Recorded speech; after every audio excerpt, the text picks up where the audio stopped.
Hey, welcome YouTube. I'm Aniket and you are watching Vet Study. तो मैंने last video के अंदर discuss करा था कि क्या सब्जेक्ट्स होते हैं वेटनरी में फ़र्स्ट ईयर। और इस वीडियो के अंदर मैं सारी इम्पॉर्टेंट बुक्स जो कि फ़र्स्ट ईयर के अंदर हमें यूज़ होती हैं उन सभी के बारे में बात करने वाला हूँ। तो सबसे पहली जो हमारी सब्जेक्ट है वो है वेटनरी एनाटमी। तो वेटनरी एनाटमी के लिए जो मैंने बुक्स पढ़ी थी और जो हमारे सीनियर्स ने भी हमें सजेस्ट करी थी, हमारे टीचर्स ने सजेस्ट की थी, वही मैं बुक्स आपको बताऊंगा। इनमें से दो हैं वो बुक्स बेसिकली। वो हैं veterinary anatomy by R K Ghosh and veterinary histology and embryology by R K Ghosh. ये दो बुक्स ऐसी हैं जो मतलब टीचर्स भी रिकमेंड करते हैं और सीनियर्स ने भी रिकमेंड करी थी, और काफ़ी अच्छी बुक्स हैं दोनों ही। ठीक है, अगर मैं बात करूं veterinary anatomy by R K Ghosh, तो काफ़ी कंसाइज फॉर्म में आपको बहुत सारी चीज़ें इसके अंदर बता रखी हैं बुक्स के अंदर। और इस बुक के अंदर आपको वाइल्ड लाइफ के बारे में भी बता रखा है। तो काफ़ी मतलब मुझे लगता है अच्छी बुक है, और जॉइंट्स भी इसमें काफ़ी अच्छे से दे रखे हैं। और वेटनरी हिस्टोलॉजी और एम्ब्रियोलॉजी की भी ये काफ़ी कंसाइज फॉर्म में बुक है और काफ़ी अच्छी है। इसके बाद बात करते हैं थर्ड पॉइंट जो है वो है veterinary anatomy of domestic animals by Horst Erik König and Hans Georg Liebich. देखिए, इसके अंदर क्या है कि ये जो बुक है ये थोड़ी सी लेंथी है। इसे आप सिर्फ तब रेफ़र करें जब आपको कोई चीज़ आर के घोष से समझ में नहीं आ रही है। क्योंकि देखिए, इस बुक के अंदर जो मैंने देखा है कि इसके अंदर आपको जो मायोलॉजी है, जो नर्व्स हैं, वो सारी चीज़ें बहुत ज़्यादा डिटेल में दे रखी हैं, तो आपको चीज़ें यहाँ पर अच्छे से समझ में आ सकती हैं। उसके बाद यहाँ पर बोन्स के काफ़ी सारे स्ट्रक्चर्स आपको दे रखे हैं बोन्स के, तो आपको किसी भी चीज़ में मुझे लगता है कि कन्फ्यूजन नहीं होगा। तो ये बुक आप तभी प्रेफर करें जब आपको आर के घोष से कोई चीज़ समझ में नहीं आ रही है। उसके बाद आता है Miller's anatomy of dog by Evans de Lahunta. तो देखिए, इसके अंदर अगर किसी को ज़्यादा इंटरेस्ट है स्पेशली कैनाइंस के अंदर, तो वो इस एनाटमी को प्रेफर कर सकते हैं।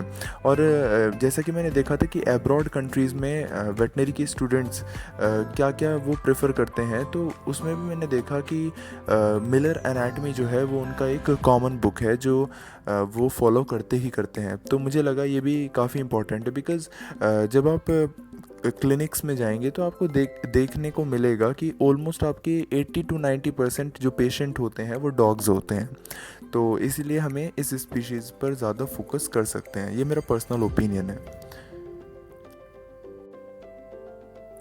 तो देखिए, ऐसी दिखती है veterinary anatomy by R K Ghosh.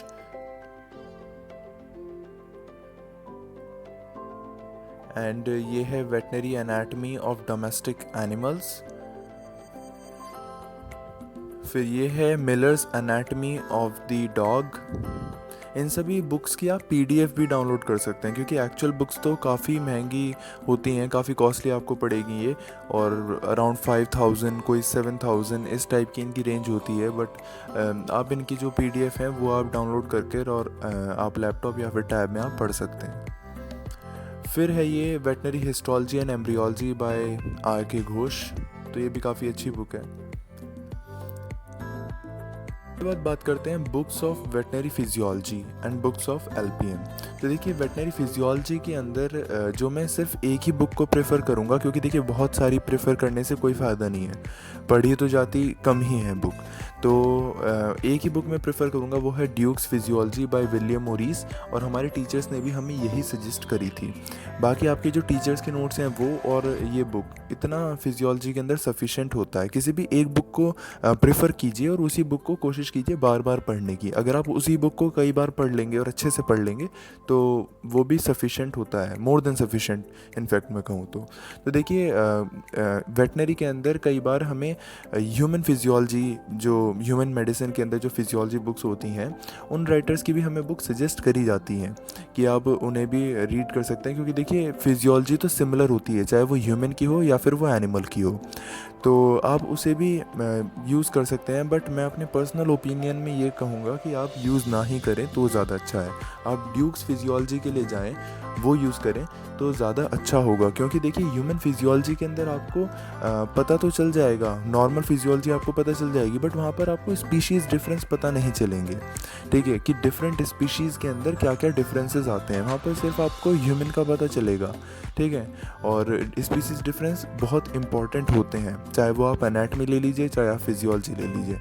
इसलिए स्पीशीज़ डिफरेंस एक ज़्यादा ब्रॉड एस्पेक्ट में जो आपको चीज़ें बताएगी वो ड्यूक्स फिजियोलॉजी ही बताएगी, या फिर कोई भी वेटनरी की बुक। तो मेरा तो यही कहना होगा कि आप ह्यूमन फिजियोलॉजी के लिए ना जाएं, होती सिमिलर हैं बट वो एक थोड़ा सा नैरो वे में आपको चीज़ें बताएगी, सिर्फ ह्यूमंस के बारे में बताएगी, ठीक है, बट आपको सभी स्पीशीज़ के बारे में जानना होगा। अब उसके बाद बात करते हैं बुक्स ऑफ एलपीएम। एलपीएम के अंदर देखिए 2 बुक्स आती हैं जनरली। वो फर्स्ट है LPM by NSR Shastri and CK Thomas, and second है the essential of LPM by Basant Vyas. और मैंने जो पर्सनली बुक रीड करी है वो the essentials of LPM by Basant Vyas. और एनएसआर शास्त्री बहुत ज़्यादा लेंथी बुक है और मुझे लगता है कि उतने की ज़रूरत भी नहीं होती है, ठीक है, वो इतनी अननेसेसरली लेंथी बुक है, ठीक है, तो इतनी ज़्यादा मुझे नहीं लगता कि ज़रूरत है। और जो essential of LPM by Basant व्यास वो कंसाइज फॉर्म में आपको प्रॉपर नॉलेज दी गई है इस बुक के अंदर, ठीक है। तो अगर आप थरली बसंत व्यास को ही पढ़ लेते हैं तो भी आपकी अच्छी कमांड हो जाएगी एलपीएम चैप्टर पर। देखिए ये है Dukes physiology of domestic animals, ऐसा कुछ कवर पेज है by William Morris. And this is the essential of livestock production and management, Basant Vyas. And this is livestock production and management, NSR Sastry and CK Thomas.